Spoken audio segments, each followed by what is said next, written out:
We've never had it so good, according to IBEC this week. IBEC is the employers' body who are now claiming that Irish people have more disposable income than they've ever had, even in the boom. So hooray, everything's sorted.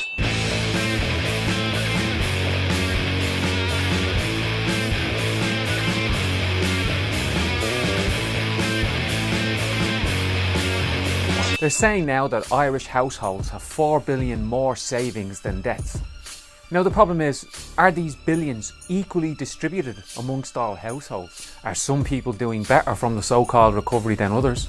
Social Justice Ireland responded to the IBEC statement that we've never had it so good, reminding IBEC that there are 1.2 million people in Ireland living in poverty and deprivation. 250,000 of that 1.2 million are children, which means there's 250,000 kids in this country who are in severe deprivation. 100,000 people with jobs are living in deprivation because of low hours, poor contracts and lousy pay. But even those on moderate wages, or people who've been lucky enough to survive the austerity years without wage cuts, have had those wages eroded by rising rents, the rising cost of childcare, car insurance. Now, in response to demands for higher wages, IBEC, who like trumpeting the recovery, suddenly say, well now, we have to be careful because we don't want to lose competitiveness. Whenever IBEC mention competitiveness, what they really mean is they don't want to damage the profits of the people at the top. So the economy is recovering, but for who?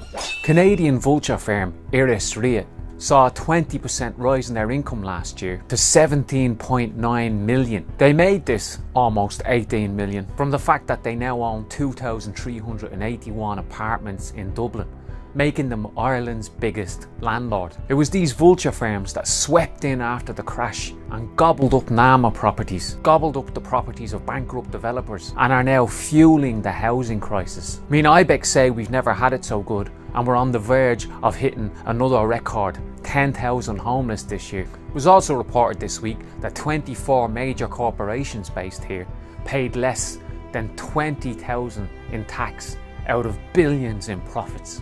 So developers, landlords, vulture firms and corporations are making a killing from the Irish economy. It's tax haven activities and landlordism, and not sustainable economic development, that's fueling growth in the Irish economy.